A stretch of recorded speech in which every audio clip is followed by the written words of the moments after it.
حضرات بیٹھے ہوئے, میں بار بار کہتا ہوں کہ اس کا بہترین ذریعہ ہے یہ دانا وانا بند کیجیے اسکول میں پڑھنے والا. جس دن اس کو بند کر لیا اور اس کی صورت, اس کی جگہ پر قرآن پڑھنے کی صورت نکال دی, قرآن خوانی کے جو آئے پارا پڑھے گا. ہمارے یہاں لاجے شرمے سب سیکھتے ہیں, لاجے شرمے سیکھتے ہیں, اس لیے کہ بھائی اب کسی کا انتقال ہوا قرآن خوانی میں, آپ اس گھر کے نہیں جائیں گے تو دیکھیں گے اس گھر کا نہیں آیا. اب آئے گا تو کیا ایسے ہی بیٹھا رہے گا؟ اب جب بیٹھا رہے گا تو 50 آدمی اس کو دیکھیں گے, اس کو قرآن پڑھنا نہیں آتا, وہ شرمندہ ہوتا ہے. تو ہمارے یہاں سب کسی بھی قوم کا بچہ ہو, آپ جا کے دیکھ لیں, ماشاء اللہ ہر شخص قرآن پڑھنا جانتا ہے. کیوں؟ اس لیے کہ اس کو معلوم ہے کہ ہم کبھی نہ کبھی نہ پڑھیں, کبھی پڑھیں یا نہ پڑھیں, قرآن خوانی میں تو جانا پڑے گا, وہاں تو پڑھنا ہی پڑے گا. ارے اگر تم کسی اور چیز کے لیے نہیں قرآن کو سیکھنا چاہ رہے ہو تو کم سے کم اس لیے سیکھ لو کہ ہم اپنے مرحومین ہی کو کم سے کم اس کے ذریعے سے فائدہ تو پہنچائیں. تو یہ بند کیجیے سسٹم. میں نے کئی مرتبہ کہا ہے, جس دن بند ہو جائے گا ہر ایک کو فکر ہوگی کہ اب ہمیں قرآن سیکھنا پڑے گا, لیکن جائیں گے تو پڑھیں گے کیا؟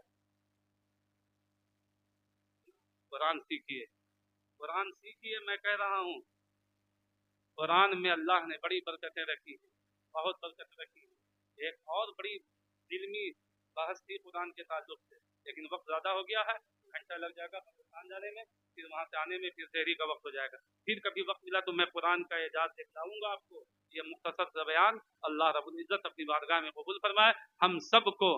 اور ایک چیز میں اور آپ کو بتا دوں کہ جس طریقے سے آپ نے ابھی ماشاءاللہ مسجد کو آپ نے آباد کر رکھا ہے, آپ عہد کر لیجیے اس اللہ کے رسول کے گھر میں کہ ہم جس طریقے سے ابھی ہم نماز پڑھ رہے ہیں 5 وقتہ, اب چاہے وہ کوئی مہینہ ہو, چاہے وہ کوئی مہینہ ہو, ہر مہینہ اللہ کا ہے اور ہر روز اللہ نے 5 نمازیں فرض کی ہیں, ہر روز, صرف رمضان میں نہیں.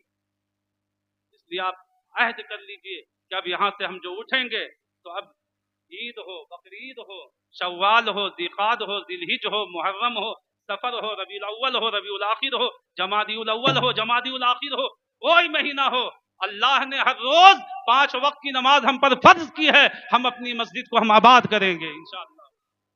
ہر شخص نماز کی پابندی کرے. اور یاد رکھیں, میں قسم اٹھا کر کے کہہ رہا ہوں کہ آپ خالی نماز کی پابندی کر کے دیکھو, آپ کے بچے خود بخود سنبھلتے ہوئے نظر آئیں گے, آپ کا معاشرہ خود بخود بدلتا ہوا نظر آئے گا, آپ کے گھر کا ماحول خود بخود بدلتا ہوا نظر آئے گا. نماز اور قرآن میں اتنی برکتیں ہیں. اس لیے میں گزارش کروں گا تمام لوگوں سے, خدا را یہ عہد کر لیجئے کہ اب ہم انشاءاللہ اپنی مساجد کو ہم آباد کریں گے.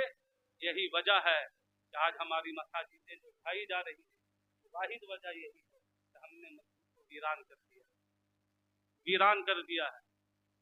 اور خالی نعرہ لگانا چاہتے ہیں ہم مسجد کے لیے کٹ جائیں گے. کٹیے مت, جھک جائیے آ کر کے, یہی بہت بڑی چیز ہے. ہم کٹنے کے لیے نہیں کہیں کہ مسجد کے لیے کٹیے, صرف مسجد میں آ کر کے آپ جھک جائیے. اللہ کی قسم کہہ کے رہا ہوں کہ اس مسجد کی طرف کوئی طاقت نگاہ اٹھا کے نہیں دیکھ سکتی. آپ خالی اس مسجد کو آباد کر کے تو دیکھیے. اس لیے تہیا کر لیجئے اور اللہ کی بارگاہ میں دعا کیجئے, اللہ ہمیں توفیق.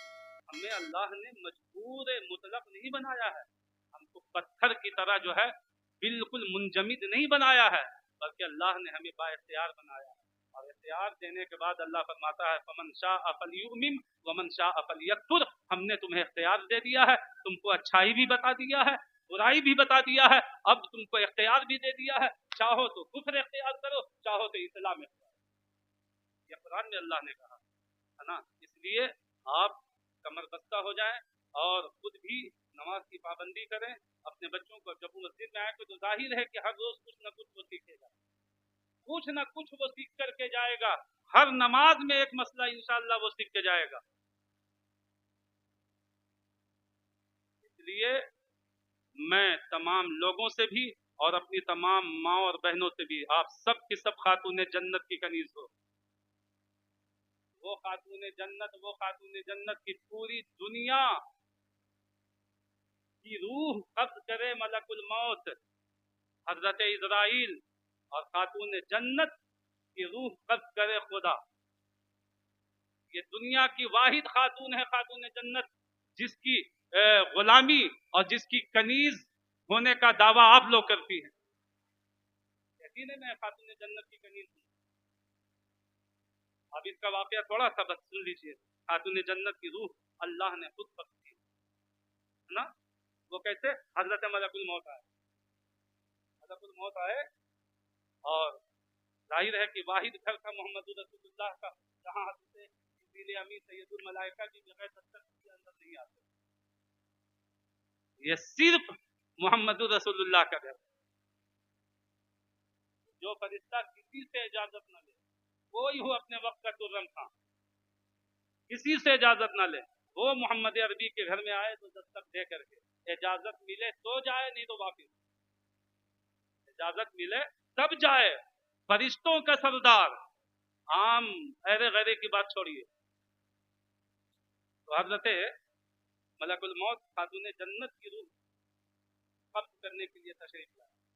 تشریف لانے کے لیے جیسے دستک دیا اور دروازہ کھولا تو دیکھا کہ سامنے کوئی ہے. حضرت خاتون جنت نے دیکھا کہ کوئی ہے.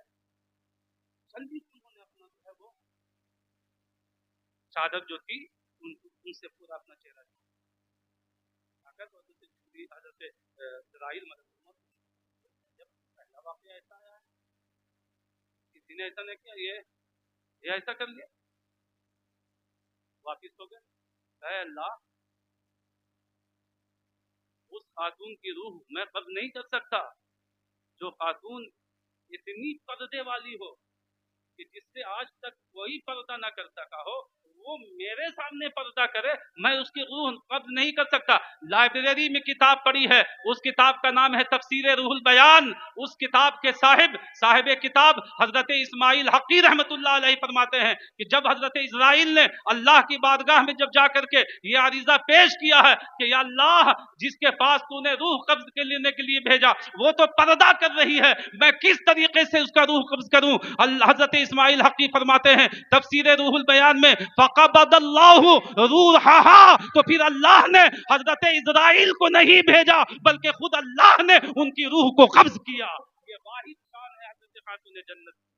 حضرات, یا آپ اس کی کنیز ہو, اس لیے خدا را آپ بھی نماز کی پابندی کیجئے. آپ اپنے بچوں کو جو ہے یہ پہلا مدرسہ یہ آپ کی گود ہے. بچے جو بگڑتے ہیں ان میں سب سے زیادہ اگر کسی کا ہاتھ ہوتا ہے تو ماں کا, اس کے بعد باپ کا. سب سے زیادہ ہاتھ اگر ہوتا ہے تو ماں کا. اس لیے ظلم اور انصاف کو سمجھنے کی کوشش کیجیے. بچہ کہے میں نہیں پڑھنے جاؤں گا, نہ ٹھیک ہے بیٹا مت جا, تو یہ آپ نے محبت نہیں کیا اس کے ساتھ, یہ آپ نے ظلم کیا ہے. یہ ظلم ہے. آپ بھیجو نماز کے لیے, وہ کہے میں نہیں جاؤں گا, تو اچھا ٹھیک ہے بیٹا مت جا, نہ یہ ظلم ہے, آپ نے ظلم کیا, نہیں جائے گا. اسلام کہتا ہے کہ 7 برس میں ڈانٹ کر کے بھیجو, 7 برس میں, اور جب 10 برس کا ہو جائے, بالغ بھی نہیں, 10 برس کا ہو جائے تو مار کر کے بھیجو. یہ اسلام کی پڑھائی ہے, اسلام کا سبق بتا رہا ہوں آپ کو.